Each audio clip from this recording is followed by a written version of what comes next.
ठेकेदारों के ठेकेदार, बड़े बड़े आईएएस अधिकारियों के फाइनेंशियल गुरु, सरकारी टेंडर के अघोषित सूत्रधार, बिहार सरकार के सभी विभागों के बाबुओं के बाबू रीशु श्री। नाम तो आपने सुना ही होगा।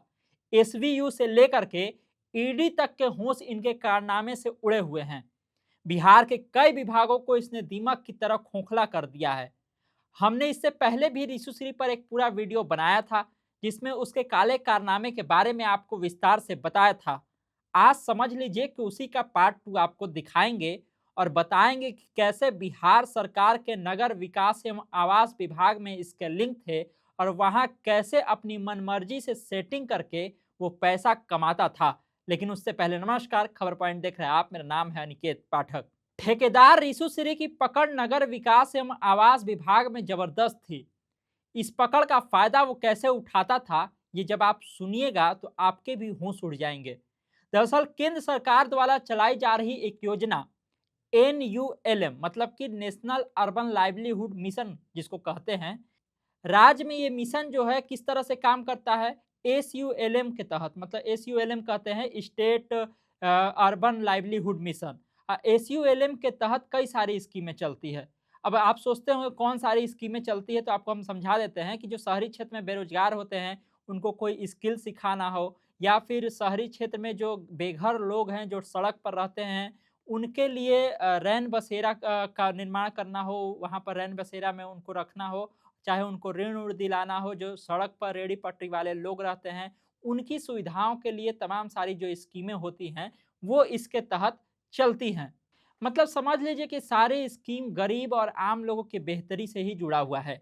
लेकिन रीशु श्री इसमें भी खेल करता था, और कैसे करता था वो हम आपको आगे समझाएंगे। SULM के तहत चलने वाली स्कीम की मॉनिटरिंग PMU मतलब कि प्रोजेक्ट मैनेजमेंट यूनिट के द्वारा होती थी, जिसमें सिटी मिशन मैनेजर और स्टेट मिशन मैनेजर के कई अलग अलग पद पर लोग काम करते थे।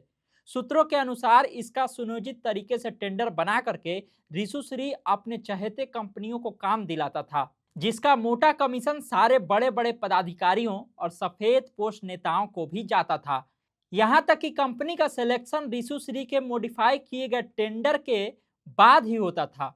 उस कंपनी को सिटी मिशन मैनेजर को देने के लिए 60,000 रुपए मिलते थे, लेकिन सिटी मिशन मैनेजर को 40 से 45,000 रुपए ही मिलते थे। बीच का पैसा कहाँ जाता था ये आप अंदाजा लगा लीजिए।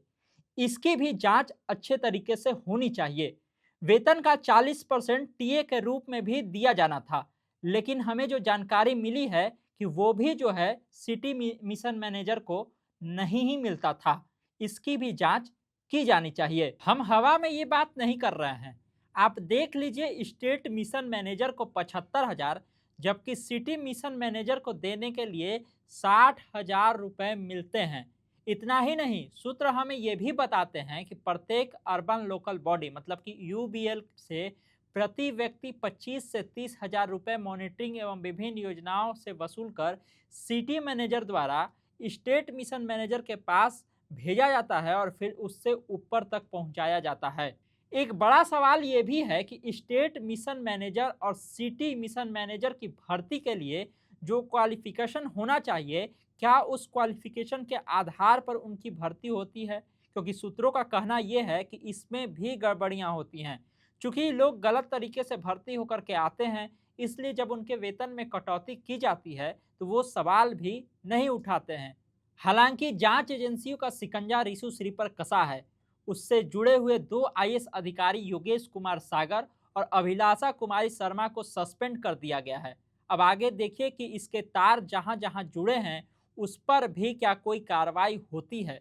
सूत्रों के अनुसार ईडी की रिपोर्ट में वरिष्ठ IAS अधिकारी आनंद किशोर से भी रीशु श्री के संबंध होने की बात सामने आती है। कहा तो ये भी जाता है कि अधिकारियों की ट्रांसफर पोस्टिंग के लिए रीशु श्री IAS आनंद किशोर से फेवर मांगता था।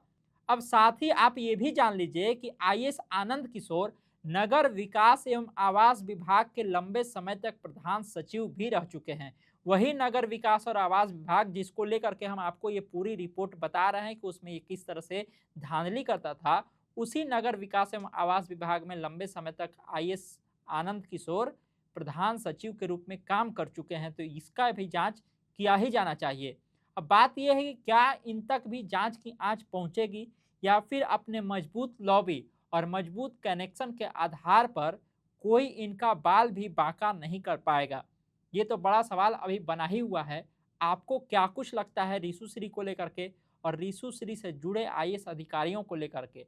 और क्या जो जांच एजेंसियां काम कर रही हैं, जो सरकार की मंशा है, वो सही में इसके तार को खंगालने में और तमाम कड़ियों को जोड़ करके बड़ी कार्रवाई करने की दिशा में जा रहे हैं या नहीं? अपनी राय कमेंट बॉक्स में जरूर दीजिएगा। तमाम सारे अपडेट के लिए आप इसी तरह खबर पॉइंट से जुड़े रहिए। यूट्यूब पर देख रहे हैं हमारे चैनल को सब्सक्राइब कर लीजिए, फेसबुक देख रहे हैं फेस पेज को लाइक कर लीजिए। धन्यवाद, नमस्कार।